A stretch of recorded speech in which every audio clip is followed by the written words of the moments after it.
itu Ibu Nita mau mereview pembelajaran kita yang waktu hari Senin ya. Ibu Nita sudah belajar sudah belajar apa ya kira-kira waktu hari Senin? Ada yang masih ingat tidak? Kalian belajar apa? Kita belajar tentang menemukan kosakata baru ya dari sebuah teks, dan teks ini tentang ciri-ciri makhluk hidup. Nah, setelah anak-anak menemukan kosakata baru, bagaimana cara untuk mengetahui artinya? Kita cari artinya di KBBI ya, di KBBI. Nah, setelah anak-anak sudah tahu artinya, misalnya kata makan, artinya apa ya? Cari di KBBI. Setelah tahu artinya, kita membuat kalimat ya. Apakah anak-anak di rumah ada yang belum bisa membuat kalimat? Nah, nanti seiring berjalannya waktu kita akan belajar bersama-sama untuk membuat kalimat ya. Nah, sekarang materi kita ya, materi kita hari ini lanjutan dari yang sebelumnya, yaitu tema 1 dan subtema 1 masih tetap ya, masih sama. Nah, masih sama di sini. Di sini tentang ciri-ciri makhluk hidup. Waktu hari Senin, Ibu Nita kasih tahu ciri-ciri makhluk hidup apa saja. Pertama, bisa bergerak, bisa apa lagi? Bisa berkembang biak, bisa bertumbuh juga ya. Oke, sekarang kita mau belajar ya dalam next topiknya. Kita sekarang mau belajar tentang pertama, menuliskan informasi dari sebuah teks. Selanjutnya kita akan menulis cerita berdasarkan gambar. Sekarang kita mau tanya dulu, apakah anak-anak di sini sudah mengetahui apa itu informasi? Informasi itu apa, Bu? Kan? Mari kita lihat ya. Nah, untuk topik yang pertama, menemukan informasi dari dalam teks. Di sini Ibu sudah tuliskan, informasi adalah pemberitahuan, ya, pemberitahuan, kabar atau berita tentang sesuatu. Seperti anak-anak mungkin pernah dengar ya. Oke, diinformasikan kepada Bapak Ibu atau juga kepada siswa-siswa kelas 3B. Itu adalah sebuah informasi atau berita yang menyampaikan sesuatu ya. Oke. Sekarang, Bu, bagaimana cara kita untuk memperoleh informasi? Sebenarnya cara kita memperoleh informasi itu ada banyak. Bisa dengan cara mendengarkan. Seperti ini ya, anak-anak bisa mendengarkan penjelasan ibu guru. Anak-anak bisa mendapatkan informasi. Lalu di mana lagi? Dengan membaca, anak-anak bisa memperoleh informasi. Pasti anak-anak tidak asing lagi ya. Ketika anak-anak misalnya buka HP, lalu baca berita, itu juga salah satu cara untuk mendapat informasi. Selanjutnya bagaimana lagi? Cara memperoleh informasi bisa juga didapat dari gambar. Ya, biasanya anak-anak lihat gambar kan, misalnya gambar-gambar biasanya itu ada poster-poster ya, misalnya stop bullying atau stop di kawasan ini dilarang misalnya berkelahi atau merokok atau apalagi kawasan ini harus memakai masker. Nah, itu informasi dapat kita dapatkan dari sebuah gambar. Oke ya, jadi ada yang dari dengan cara mendengar, ada yang dengan cara membaca, ada juga dengan cara kita melihat gambar. Oke, sekarang di sini cara memperoleh informasi dari teks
menuliskan informasi dari teks informasi yang pertama ya.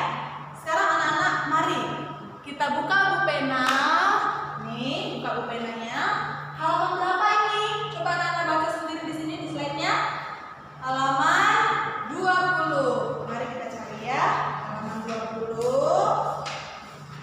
Nah, di sana saya tuliskan baca teks halaman 20 yaitu tentang kebiasaan baik untuk menjaga kesehatan tubuh.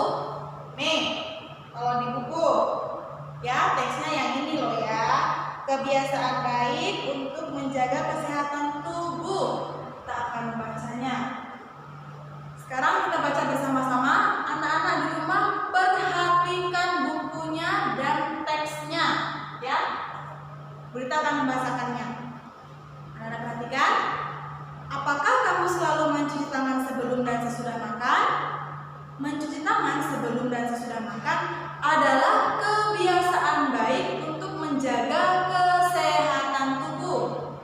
Setiap hari tangan kita menyentuh benda-benda di sekitar. Benda-benda itu tidak terlalu bersih. Hal itu menyebabkan banyak kuman dan bakteri yang menempel di tangan kita. Apabila kita tidak mencuci tangan sebelum makan, bakteri tersebut dapat menempel ke makanan yang kita makan. Akibatnya, kita dapat terserang sakit perut dan diare.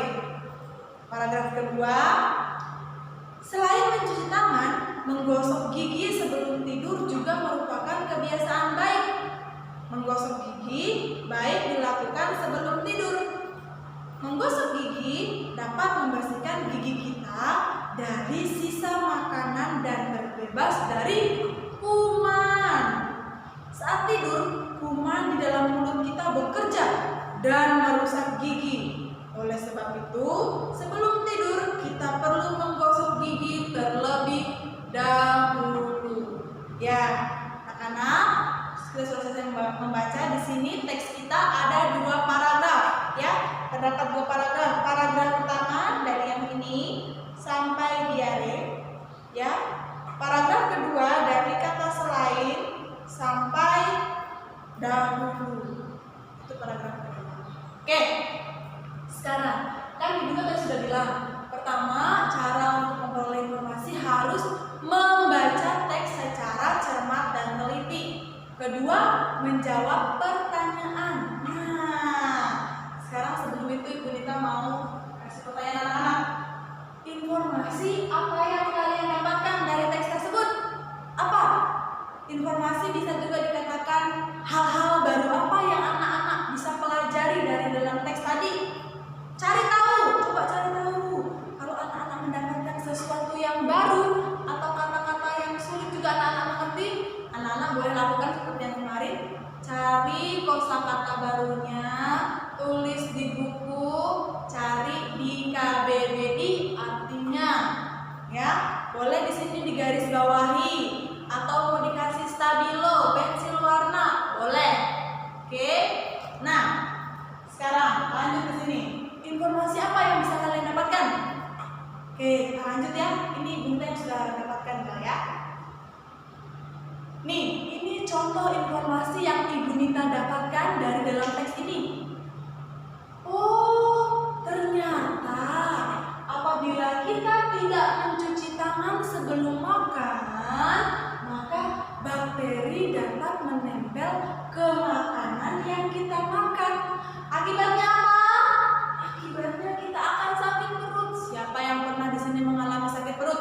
Habis jajan misalnya kan, makan karena tangannya masih kotor, habis pegang HP, mungkin juga dari toilet, ya, mungkin juga dari toilet, makan langsung makan biar cuci tangan, lama-lama sakit perut. Aduh, mas, sakit perut. Padahal karena kesalahan kita tidak mencuci tangan. Oke, ini informasi pertama yang Ibu dapatkan. Yang kedua, nih, contoh kedua informasi yang Ibu kita dapatkan dari sini. Menggosok gigi dapat membersihkan gigi kita dari sisa makanan dan terbebas dari kuman. Siapa di sini yang malas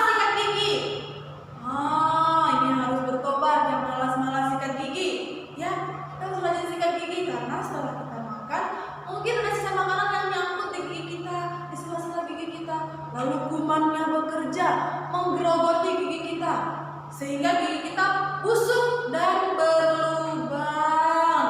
Siapa di sini yang pernah sakit gigi? Aduh, mama, gigiku sakit karena berlubang. Itu kumannya menggerogoti gigi kita sehingga membuat kita sakit. Oleh sebab itu, mulai dari sekarang anak-anak harus rajin sikat gigi sebelum tidur ya. Minimal 2 kali sehari loh ya sikat gigi. Misalnya bangun tidur mandi sikat gigi. Nanti seharian makan kan. Nah, nanti pas mau tidur, pas mandi sore sikat gigi. Terus kalau anak-anak mau tidur, oh tadi habis makan coklat, harus sikat gigi lagi. Oke? Nah, ini informasi yang didapatkan dari sini. Mungkin anak-anak di rumah juga mendapatkan informasi yang berbeda dari Ibu Nita. Anak-anak silakan tulis informasinya di buku catatan kalian, atau boleh juga anak-anak garis bawahi di sini. Oke, lanjut. Nah, ini tugas kalian. Tugas pertama yaitu mencari informasi dari teks. Anak-anak tugasnya di rumah nanti latihan baca teks halaman 18 ya. Teks halaman 18 ini dia. Judulnya apa, Bu? Olahraga untuk menjaga kesehatan tubuh. Nih, di sini teksnya ya.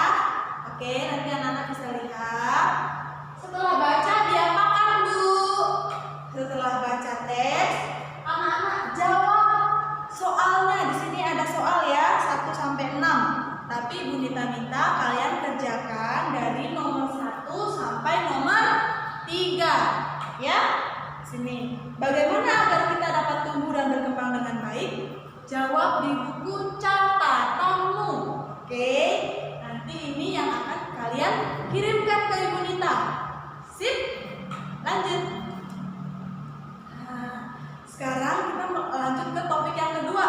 Topik yang kedua itu yaitu menulis cerita berdasarkan gambar. Nih anak-anak, gambar yang pertama dia lagi nyapu, ya nyapu halaman. Terus yang ini cuci kaki. Nah, dari gambar ini kita bisa memperoleh informasi loh. Oh, dia sedang menyapu. Oh, dia sedang cuci kaki. Nih, tapi topik kita menulis cerita. Di sini kita buatkan contohnya. Setiap sore Andi membantu ibu menyapu halaman rumah.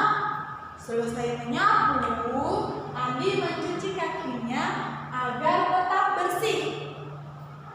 Ini adalah salah satu cara untuk menjaga kebersihan tubuh supaya tubuh kita terhindar dari kuman penyakit.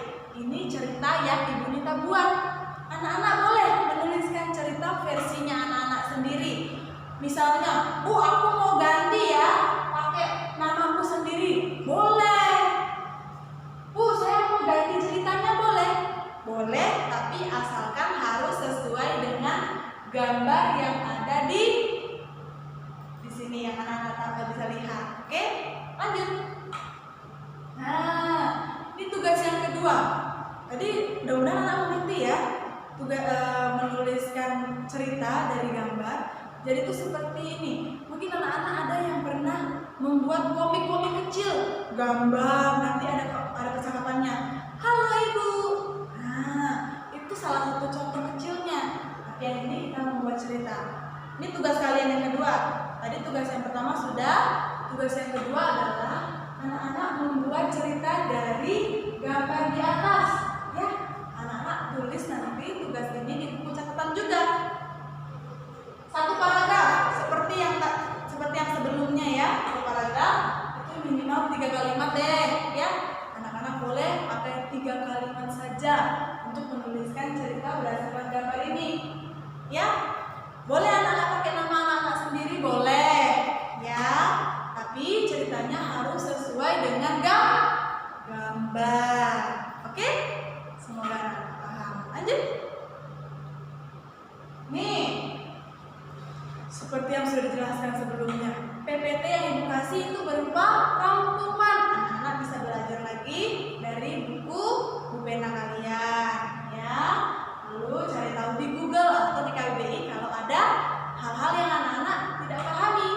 Boleh juga tanya ke Ibu Nita. Lalu langsung dikerjakan. Jangan ditunda-tunda. Yang punya kebiasaan waktu kelas 2 menunda-tunda PR, nanti kalian tersiksa sendiri. Penumpuk PR-nya, aduh mama, tugas saya banyak sekali. Ya, harus dicicil dan dikerjakan. Oke, nanti kirim bisa melalui email Ibu Nita ini. Sip? Oke, demikian dari Ibu Nita. Semoga anak-anak paham, dan hal penting yang harus anak-anak ingat, kita belajar bahasa Indonesia ini adalah keharusan bagi kita. Ya, mengapa Bu Guru? Karena kita bersyukur harusnya karena Tuhan memberikan kita bahasa sehingga kita bisa berkomunikasi dengan orang lain, kita bisa berbicara. Coba kalau misalnya anak-anak sekarang bahasa Indonesia tidak bisa bahasa Indonesia ya, anak-anak misalnya hanya pakai bahasa yang Chinese, hanya bisa pakai bahasa Mandarin. Terus kalau yang orang Bali seperti Ibu Nita bisanya pakai bahasa Bali. Jadi kalau mau bicara sama anak-anak yang Chinese nggak nyambung ya. Nah, kita bersyukur bahasa Indonesia yang menyatukan kita sehingga kita bisa berkomunikasi. Oke, selamat belajar, selamat berjuang. Kalau tidak paham, tidak mengerti, silakan hubungi Ibu Nita. Tuhan Yesus memberkati.